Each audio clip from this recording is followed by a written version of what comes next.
Hi guys, SDJR7F88 speaking with a sort of an update video on Compton Key. Now, we haven't seen Compton Key for a very long time. In fact, the last time I believe I actually showed Compton Key on the SDJR7F88 channel was, of course, back last Christmas. I think it was in fact Christmas Day 2013.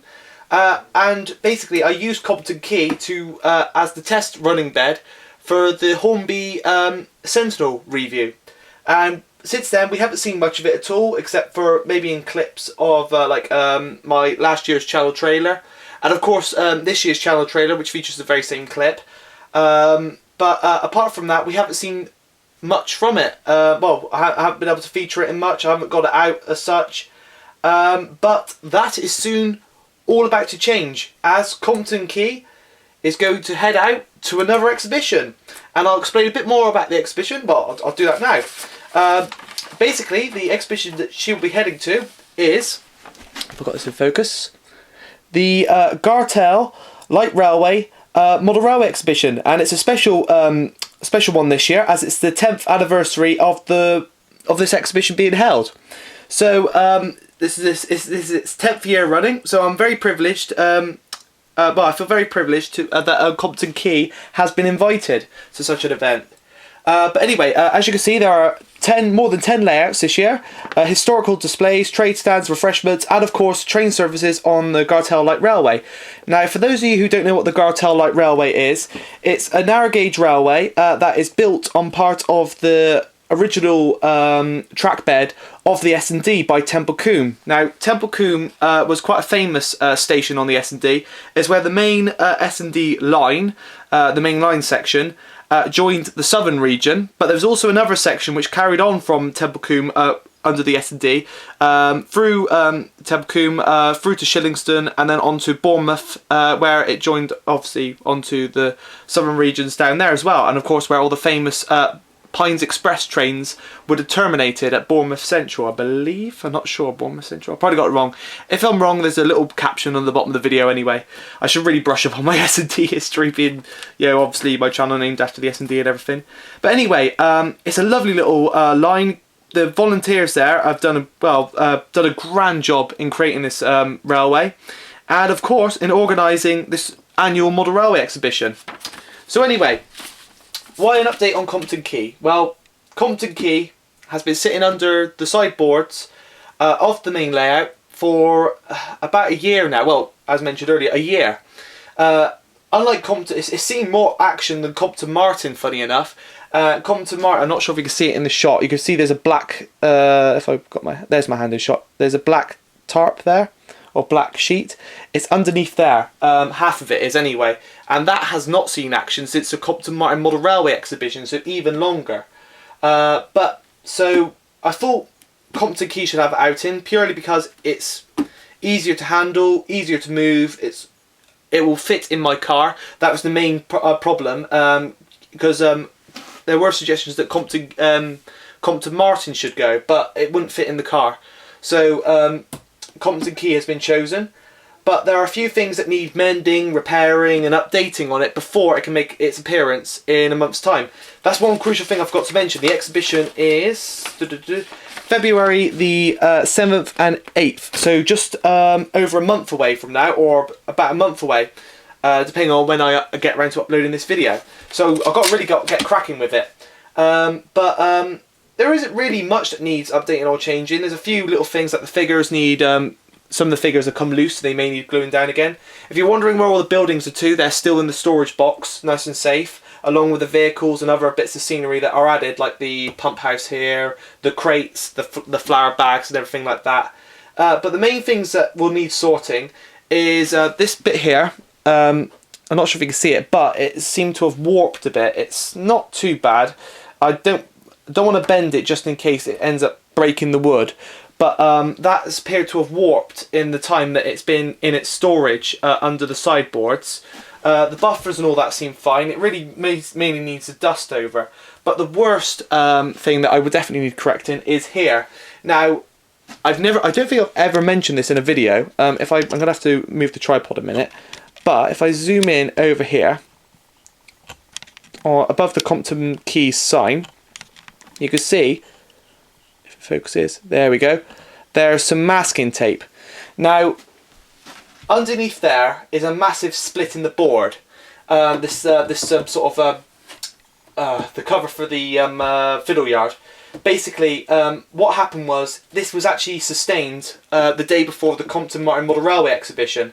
Basically, when I took the layouts over, I took them over in a van, and Compton Martin was, because it wouldn't fit flat in the van, had to stand on its edge. Both pieces were, I've zoomed in, but basically both pieces were up on their edge, balancing. Anyway, when we opened the van when we got there, it turns out one of the large pieces of Compton Martin, the scenic piece, which is slightly thinner than the other one, had lost its balance while in the van, and it toppled over and landed directly on top of Compton Key. That might be why that's slightly warped, I'm not sure, but the main reason the main area that was damaged was this, of course, this area here, of course. Thankfully, it did land on this bit and not the scenic area. If it had landed on the scenic area, there could have been damage to the cobbles, which, as you know, take ages to create and would have been, absolutely devastating. I wouldn't have been able to display the layout then. But thankfully, it landed on this. I say thankfully, I would have rather not it happened. But anyway, it landed on this and it split this piece of wood here, this piece of, I think it's like MDF, whatever I've used. It's basically the back from an old bookshelf. And basically it's cracked it all down the edge there. So basically, as a quick fix, with the Compton Martin Model Railway exhibition the next day, we got some black masking tape and covered up the crack as quickly as we could, because basically you could see the split wood through it. Which I thought was very unsightly, and it was kind of upsetting and annoying at the same time that it happened. So I've been trying to think of how to correct this. Of course, I've saved back some of this wood. I made sure, in light of an event like this, or in fact building maybe another micro layout, which I never got around to doing, I kept some of this wood back.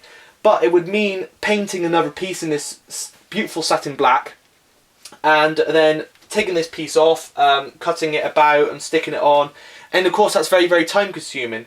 So I thought, and also all these lovely signs that I've stuck on there, if I've zoomed out, luckily the Compton Martin sign, it looks a bit damaged there, but it's really just a reflection. It's basically, that's basically been, what do they call it, I've forgotten now.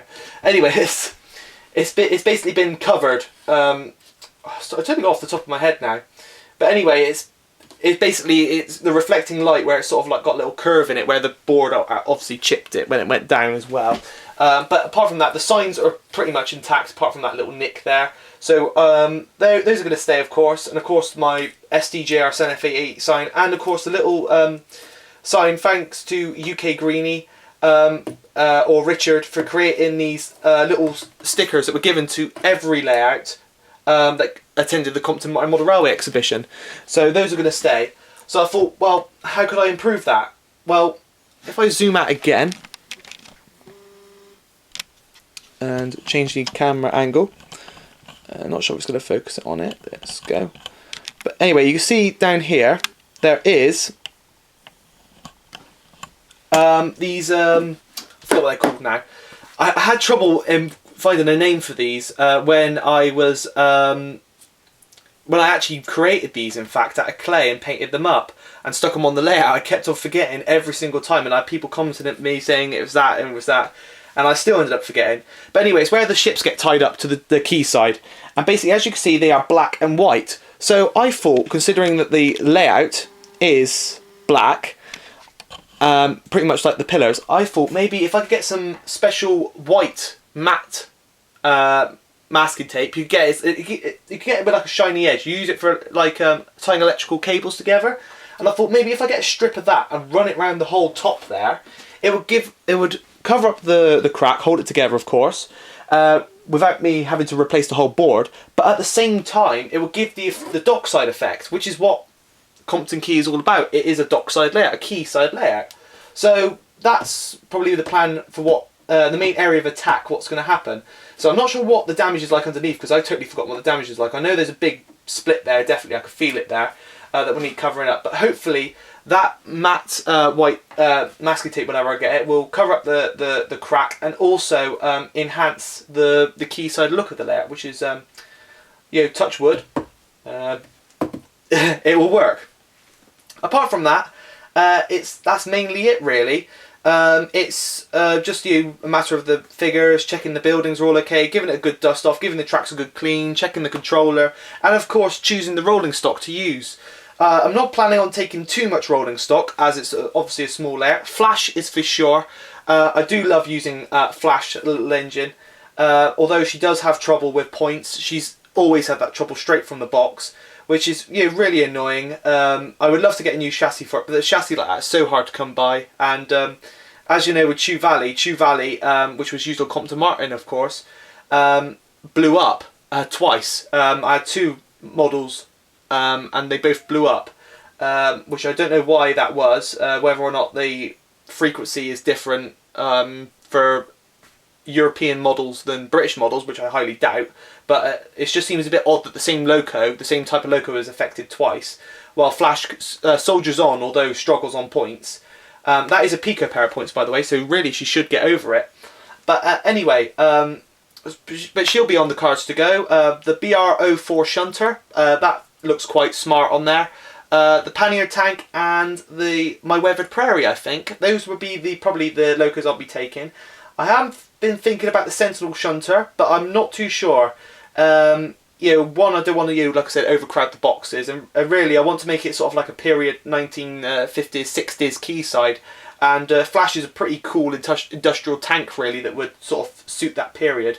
And of course the pannier, the prairie and the shunter are all the same livery, they're all British Rail, black, so they would fit in quite well with the period. And then it's just a matter of rolling stock as well. I'll probably take a few vans, a few open wagons, a few flatbeds, basically things you would see on a quayside really. So rolling stock and all that, I suppose I'll have a think about that once I've got cracking on with the work with this. But anyway, I'm sure I'll probably see if I can get around to filming another update just before the big day, and of course I'll mention the event again. So if any of you are interested in going, and of course if you do go, be sure to pop over to where I'm to. Obviously you know what Compton Keys looks like, and there's obviously the big plaque, and then the SDJR7F88 plaque down there as well.